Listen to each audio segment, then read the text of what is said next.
വൃത്താന്തം 8-ാം അധ്യായം 1 മുതൽ 18 വരെയുള്ള തിരുവചനങ്ങൾ.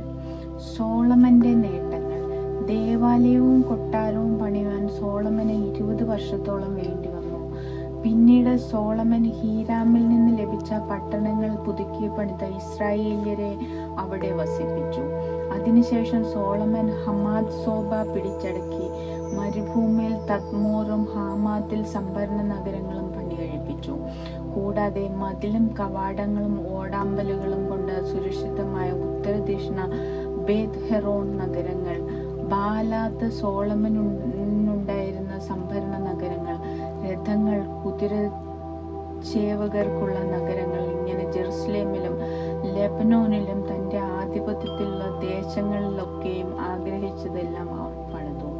ഇസ്രായേല്യരല്ലാതെ ഹിത്യർ, അമോര്യർ, പെരിസ്യർ, ഹിവിയർ, ജബൂസ്യർ എന്നിങ്ങനെ ദേശത്ത് ശേഷിച്ചിരുന്ന സോളമൻ ദാസ്യവൃത്തിക്ക് നിയോഗിച്ചു. അവർ ഇന്നും അങ്ങനെ തുടർന്നു. എന്നാൽ ഇസ്രായേല്യരെ സോളമൻ അടിമവേലയ്ക്ക് ഏർപ്പെടുത്തിയില്ല.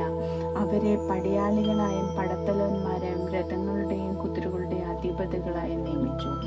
സോളമൻ രാജാവിന്റെ പ്രധാന സേവകന്മാരായ ജനത്തിന്റെ മേൽനോട്ടം വഹിച്ചിരുന്നവർ 250 പേരുണ്ടായിരുന്നു. കർത്താവിന്റെ പേടകം ഇരിക്കുന്നിടം വിശുദ്ധമാണ്. ആകയാൽ ഫറവോയുടെ മകളായ എന്റെ ഭാര്യ ഇസ്രായേൽ രാജാവായ ദാവീദിന്റെ കൊട്ടാരത്തിൽ വസിച്ചുകൂടാ എന്ന് പറഞ്ഞ് സോളമൻ അവളെ അവിടെ നിന്ന് കൊണ്ടുപോയി അവൾക്കായി പണിത കൊട്ടാരത്തിൽ പാർപ്പിച്ചു.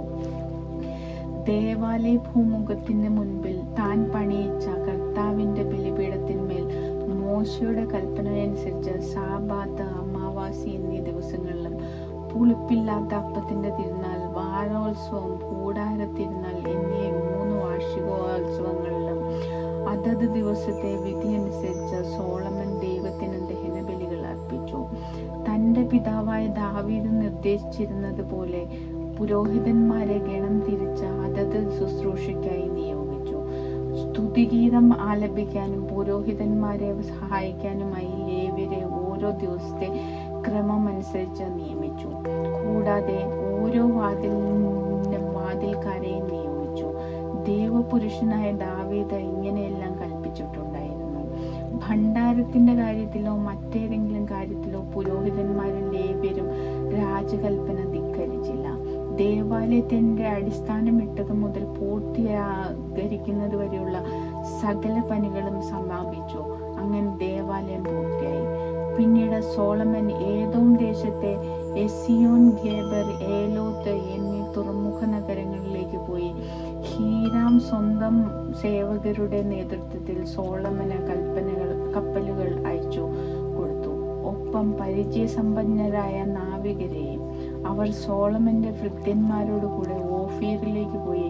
അവിടെ നിന്ന് അവർ 450